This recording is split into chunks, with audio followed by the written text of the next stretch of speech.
Hello, I'm Andrew Suskind, and I'm a psychotherapist based in Los Angeles, specializing in trauma and addiction. Welcome to our podcast, which is called It's Not About the Sex, also the name of my recent book. Here we focus on all topics related to compulsive sexual behavior, often referred to as sex addiction.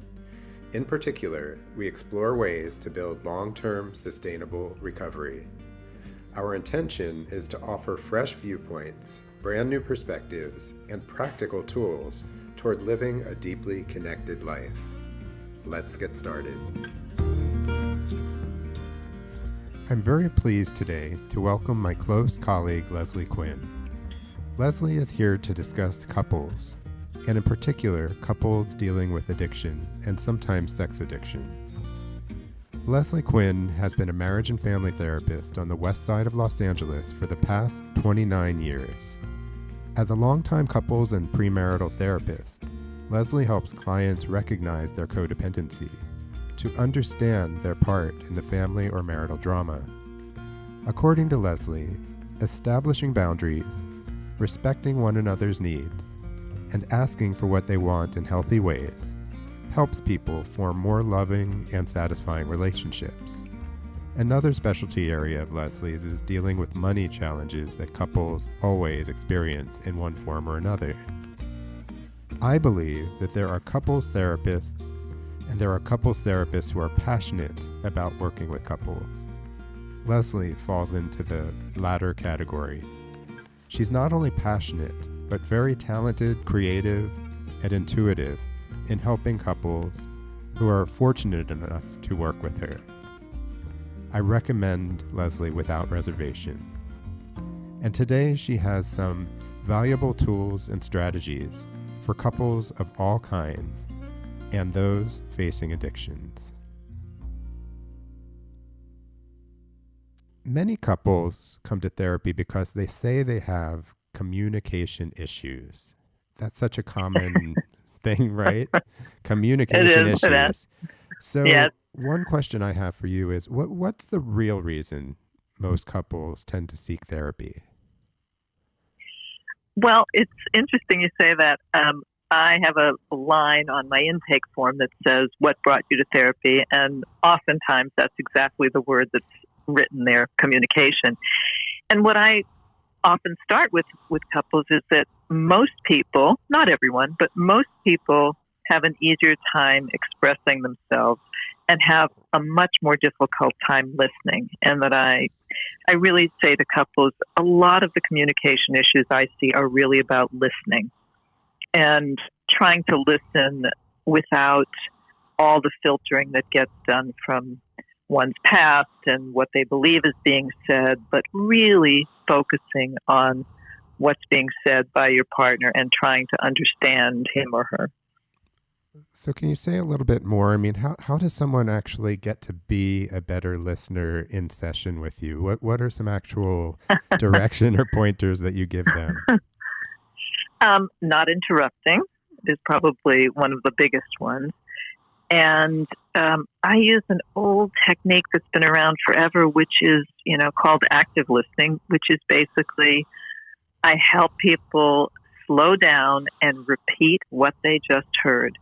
And it's amazing, but not all that uncommon to hear someone say something completely opposite or not quite what their partner said. And so then I ask the partner, could you just repeat what you said and let's see about, if you can really listen one more time.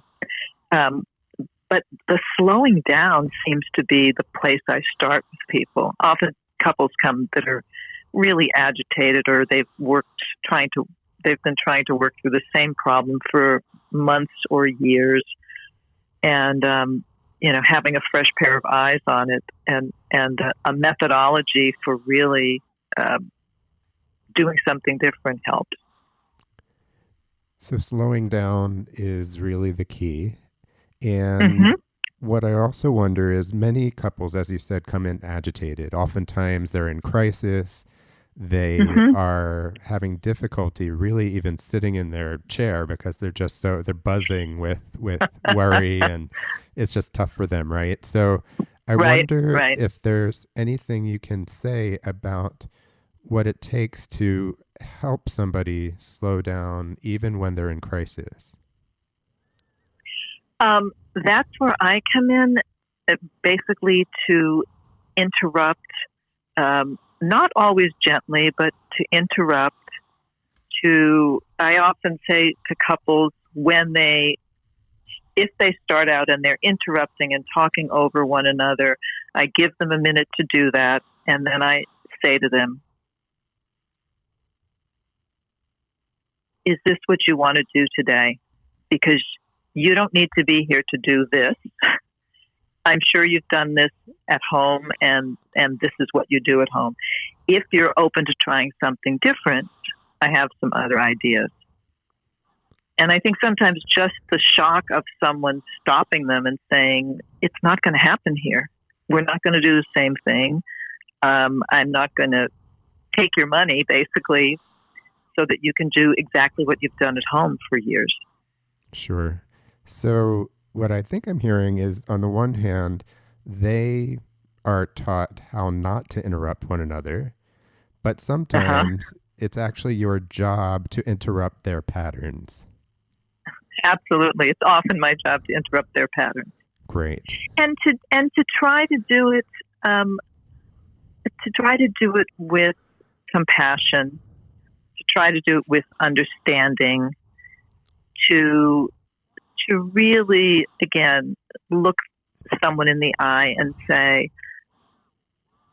I'm not sure that what you're doing is going to be the most effective thing. Has it been effective in the past? Let me help. Let me help you try something different. Are you willing to try something different? And getting people on board and getting them, again, lots of couples particularly don't make the phone call to a therapist early in problems. They make, things are often on the brink or close to divorce, or they've tried other therapists, or they've tried weekend workshops or read books or whatever they've tried, and it hasn't worked. Mm-hmm. So if I'm hearing you correctly, compassion and understanding is actually a chance for them to witness in vivo and in the therapy room with you what that looks like. And hopefully you become a model for them in that way. Exactly. Yeah, that's very true. Fantastic. So I want to just throw in, so our audience understands a little bit more about how this initial stage of couples therapy takes shape. I want to ask you about an example, just a basic example. So a husband calls you about his wife who he believes has some kind of alcohol problem. And he's been observing her for the last year or two. It feels like the alcohol use is getting more and more out of control. And he's worried. They have 2 kids. He wants to help her. He's really interested in working on the relationship. But he's just invited her to come in for a couples therapy session, and grudgingly she says yes. So that grudgingly is often the case. So how would you approach a situation like that? Well, often, particularly with substance abuse or addictive issues, the abuser is in denial or wants to minimize things. It's not a problem. I only do it on weekends. Oh, he's blowing it out of proportion. And I've worked a lot with addictions. And again, I guess my approach to that person is to help her not feel as if the bright lights are shining in her eyes and she's not on the hot seat, but to ask her some questions, to try to engage with her, really probably to keep him quiet. Because, again, if he's coming in with, please fix this person, it often goes awry. But to really ask her if she's ever thought it was a problem, and why does she think he thinks it's a problem? Has anyone else in her family ever mentioned it to her? And try to slowly, without labeling her, ask her to look at where it might be interfering with intimacy, with parenting, with her job, with any other kind of basic functioning she needs to do.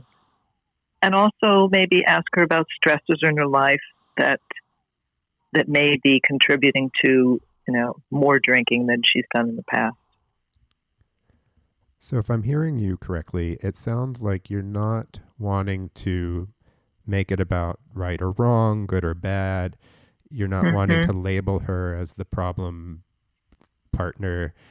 Instead, you're really wanting to help them start to look at all of the possibilities that have contributed to the issues that they face as a couple today. Right. And also to look at the system that, in which this is existing and the context in which it's existing, so that she doesn't feel, again, like she's the identified patient and he's, getting off scot-free, but that he has issues about communication or whatever. He may not have an substance abuse problem himself, but there's always some kind of systemic issue happening, I believe. Right. So the system needs to be addressed in addition to the individuals. Right. Sure. Right. We've talked about this before, but what happens when a person comes to therapy, couples therapy in particular, and the reason they're there is to have the therapist help change the other person? So for instance, in this example, the husband may think that she's the problem, right?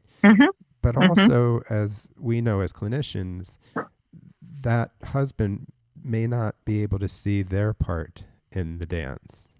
So how do you approach that?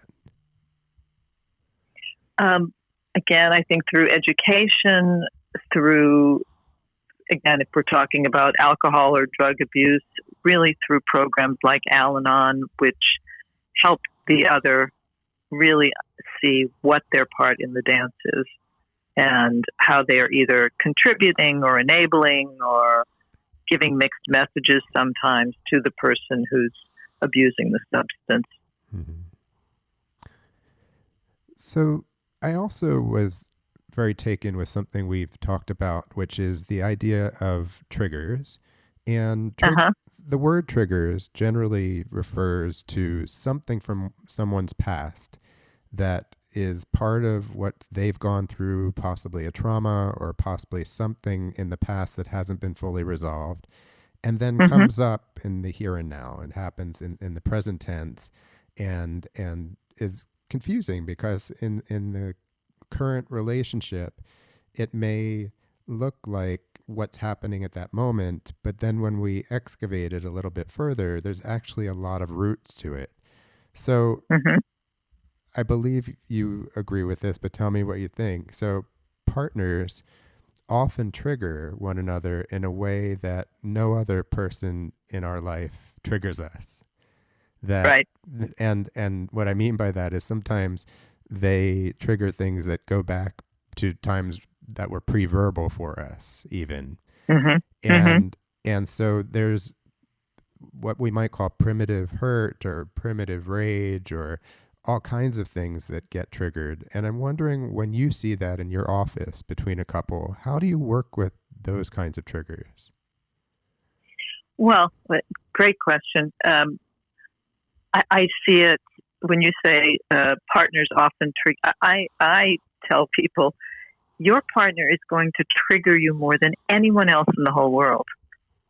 And just to really normalize that because often couples think, oh, because he or she triggers me, I'm with the wrong person, and this keeps coming up, and why does this keep coming up? And only if I change partners, I would never be triggered again. And I try to, dispel that illusion that they have. But for me, the first order of business is really helping people understand triggering as an unconscious process and as something that are physiological changes going on where they cannot think in that moment, and where everything feels absolutely real, and that they are convinced 100% that their interpretation of those events is the correct one.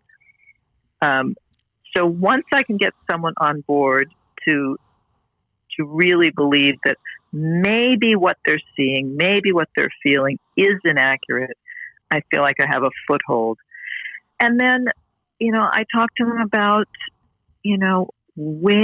how old do you feel? And when else have you felt this? What does it remind you of? And what does it make you believe? Does it make you believe you're not respected, or you're not heard, or you don't matter? Or because people are always, when they're triggered, they're linking something that was said or done to this must mean X. And if this means X, I'm going to feel Y. And also to again help people, which again is a process. It doesn't happen overnight. Help people really believe that their being triggered is their responsibility. It's not about I'm going to get he or she to stop triggering me.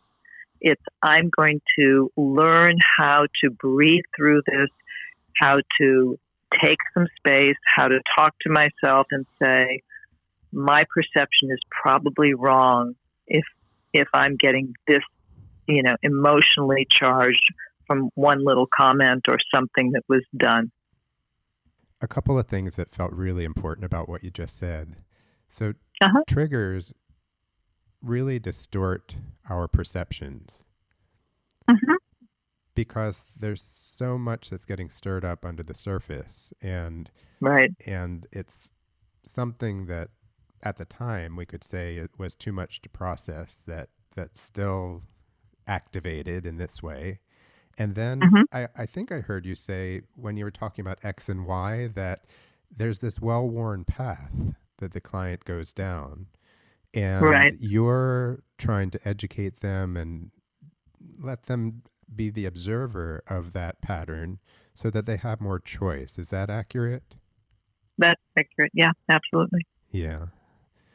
I mean, it feels like what you're talking about is one of the core principles of good therapy, in my opinion, that whether it's working with couples or an individual or a family or a group, that getting into that blueprint and really understanding what those trigger areas are, those trigger points are, is half of the work right there, because then in the here and now, there's much more option to do a new A, B, or C rather than the old X and Y. Does that make sense? Yeah, it makes perfect sense. Yeah. Okay.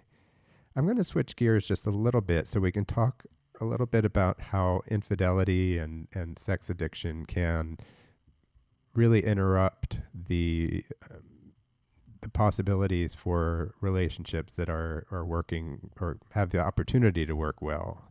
So my question is this. When you're working with someone who comes in talking about infidelities and they're having sexual intimacy problems. Wait, did you pluralize that with that infidelities? I did. I thought so. Okay. Well, I mean, for instance, let's imagine somebody's having an affair or just had an affair, but they're also abusing porn, right? They're consuming a lot of porn. I consider both of those things infidelities of different types. Okay. Sure. So if I'm broadening the definition kind of through the lens of Esther Perel, for instance, I'm wondering how you look at intimacy problems at that point, or more specifically, sexual intimacy problems. Well, how I look at them insofar as this person comes in and they're still actively in an affair, or they've stopped having an affair, or, I mean, I think the first thing for me is to find out what's happening right now. You know, are both partners invested in repair? Are both partners, you know, is the person who's had the affair still thinking about it? So what, you know, are they telling the truth? where are they? And let's say, okay, both partners, the person who's had been having the affair has said it's absolutely over, and you can count on that. And there's a lot of. I just read something yesterday actually about therapists needing to tolerate the obsession that the person who has been cheated on has about all of the details, where and when and how much and how long and all of that. And also I talked to the person who's had the affair about the strength they are going to need and to tolerate and to accept that this has been a trauma for that person, and how are they going to be present, not want to rush through the process, not want to, let's get to the other side, it's over now, let's just move on. But to really, as you mentioned, Esther Perel's work, which is, absolutely fantastic, as you and I both believe, she says you need to really talk about what it did to you and what it meant to me.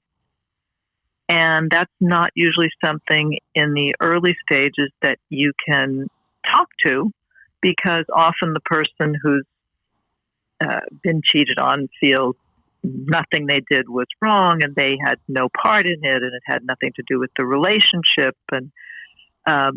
And so they're not open to hearing anything about themselves and any part they may have played in that dance. So I'm not sure if I'm answering your question. Well, I was really interested in what you said about what it did to you and what it meant to me. Mm-hmm. Can you expand on that and talk a little bit more about what happens at that point, or what you're hoping to promote in terms of the repair with the couple at that point? Sure. I think the person, again, early on, because I don't think getting over an affair is a quick process. Early on, I think the focus really needs to be the ability for the partner to hear what it did to the trust, to feelings about attractiveness, to feelings about wanting to be sexual, to the person that they cheated on. And that can be a process that takes months, even, more than a year. But to really repair, I believe, that person needs to, once they're through that period, they need to be able to hear what it meant to the other person. Why? If in fact the affair was not about, which I sort of separate, a sexual addiction issue, but it was about feeling lonely in the relationship, feeling misunderstood, not having a sexual relationship. If in a heterosexual couple, the woman being too focused on the children and not having any focus on the relationship, all of those standard classic things that unfortunately contribute. But in order to be open to that, to really, what Esther Perel really talks about a lot is when she interviews the person who's had the affair, often he or she says to Esther, I felt alive for the first time in a really long time. Mm. And so part of our job as couples therapists is how do you bring that back into the relationship? Because hopefully if it was a good relationship, there was an aliveness that somehow has really gone away. So it's really a timing thing for the partner to be able to hear that, right? Absolutely. Yeah. And we don't know whether that's months or years, or it really depends, but this is all about trust building again. Well, and it's also about, I have found it's also about the psychological strength of that partner. Mm-hmm. some partners are really able to own their part, to really work through their hurt once they felt heard and understood by the other, and really hear about how their partner felt lonely or felt misunderstood or felt ignored, and want to make those changes. Mm-hmm. So there's a To heart. create. Sorry, Mm-hmm. now I'm interrupting No, you. that's okay. There's a heart what? No, there's a heart opening process. Yeah, absolutely. Mm-hmm. Sure. Absolutely. So you alluded a moment ago to the difference between an infidelity versus a sex addiction. So if there truly is a sex addiction, right? There's all the criteria. There truly is. Right. Let's say there is.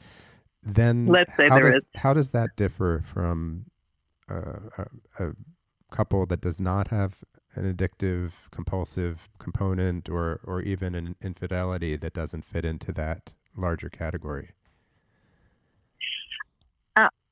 I guess I believe the addicted partner really needs additional supportive, programmed help to really look at often much deeper issues than, oh, I was lonely, or I was out of town and there was an opportunity, or, I think there's a lot more going on, including usually abuse and other kinds of trauma that contribute to someone who has a sexual addiction issue. Mm-hmm.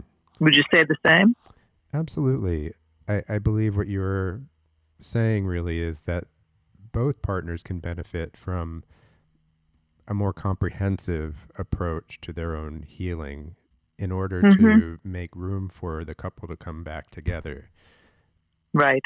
At the same time, it sounds like every couple is a little bit different, but when we're talking about someone who's sexually compulsive and has had that blind spot around why am I sexually compulsive, that really is part of the compassion piece, but also part of the ability to have empathy for their partner. Mm-hmm. Yeah. Right. So one last question. If there was one bit of advice that you can offer couples who are less than satisfied with their current relationship, what can you share with our audience about that?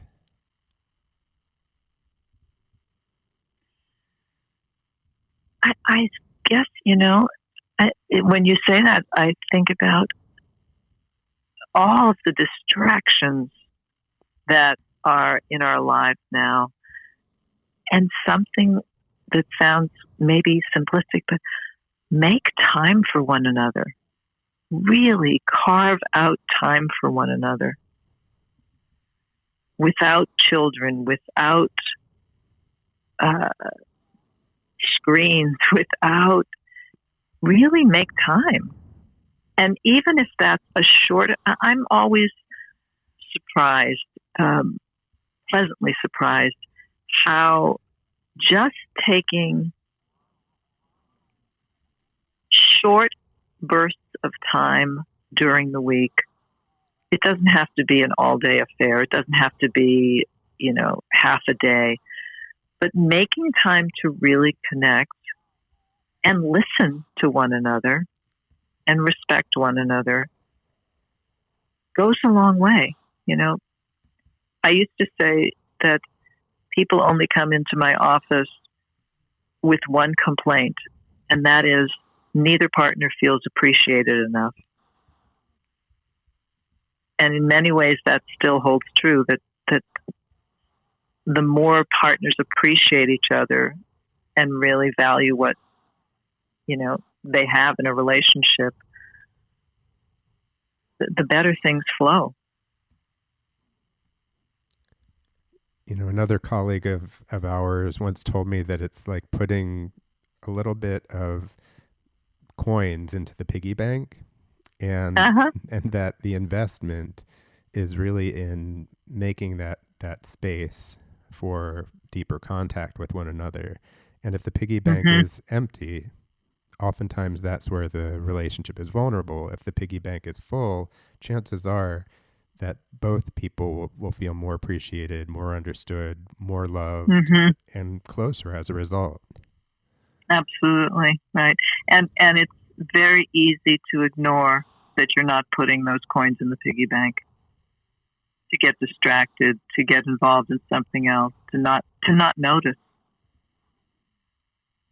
So in some ways it's back to basics. It's back to Mm-hmm. Mm-hmm. really being mindful of the love language of the other person and being able to Mm-hmm. tune into that. And even if it's not your first language, to do your best to be there and to show that your partner is lovable and desirable and is worthy of your attention. Mm-hmm. Absolutely.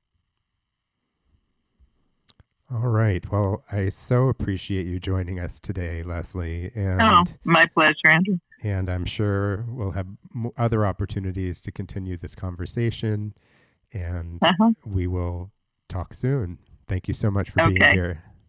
You're welcome. My pleasure, Andrew. Thanks for having me. You're very welcome. Today was our very first podcast. Thank you so much for listening. It was wonderful talking with my colleague Leslie Quinn today. And if you noticed in today's podcast, we both referred to someone we truly revere as a master couples therapist and expert on infidelities, and her name is Esther Perel. For more information on Esther Perel, you might want to check out her latest book, The State of Affairs. Please listen to our future podcasts with topics such as prodependence, somatic experiencing, and mindful self-compassion. Again, thank you for being with us today, and we'll see you the next time.